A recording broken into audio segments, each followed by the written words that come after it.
Assessore Telesca, con la dovuta gradualità per quanto riguarda i cittadini, ma già oggi c'è un'unificazione assoluta dei numeri di emergenza per quanto riguarda i cittadini del Friuli Venezia Giulia. Lei ha detto che all'inizio si potevano avere delle perplessità perché è un'operazione piuttosto complicata, poi invece ce la si è fatta. Sì, eravamo partiti con due percorsi paralleli: unire il 118, farne uno unico regionale, e l'112 da parte della Protezione Civile. La nostra grande preoccupazione, perché eravamo molto tesi a migliorare il sistema dell'emergenza sanitaria,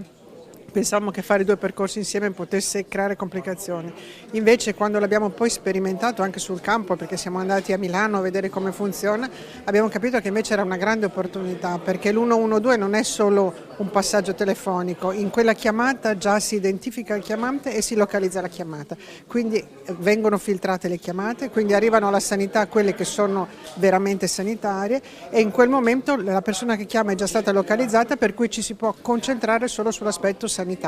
e sulla gestione dei mezzi e delle ambulanze. Occorre ricordare che ancora oggi, se si formula il 118, naturalmente risponde l'operatore, si arriverà poi all'integrazione nazionale del 112. Certo, comunque il 118 non va in soffitta, le persone possono fare indifferentemente il 112 o il 118, se hanno un problema sanitario risponderanno per la parte sanitaria, quindi problemi non ce n'è. È importante che i cittadini solo sappiano che dietro c'è un'organizzazione importante che comunque tende a migliorare le risposte nei loro confronti.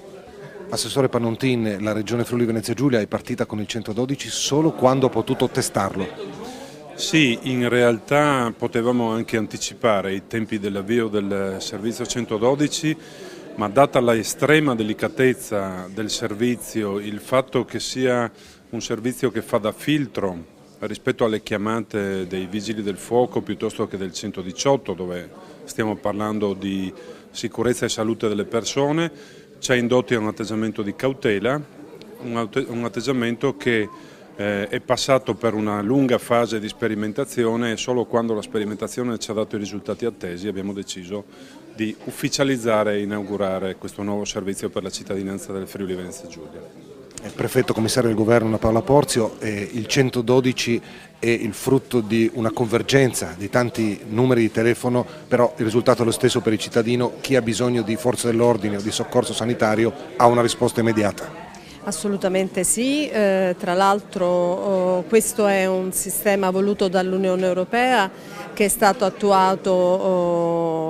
diciamo ancora parzialmente in tutto il territorio nazionale. Il Friuli Venezia Giulia è la seconda regione che lo ha reso operativo, ed effettivamente questo modello che è stato adottato in Friuli Venezia Giulia, che è lo stesso della regione Lombardia, è un modello estremamente efficace, consente nella prima fase di localizzare la persona, capire qual è l'immediata esigenza, eliminare le telefonate diciamo che sono superflue e che comunque non sono di emergenza e di urgenza, e di passare poi la telefonata all'organo che deve poterle trattare, come può essere i vigili del fuoco anziché il 118 o le forze dell'ordine. Non ci sono tempi persi, anzi sono tempi tutti recuperati nell'efficienza del soccorso. Gli altri numeri, 113 e 115, rimangono provvisoriamente attivi per ogni evenienza? Assolutamente sì,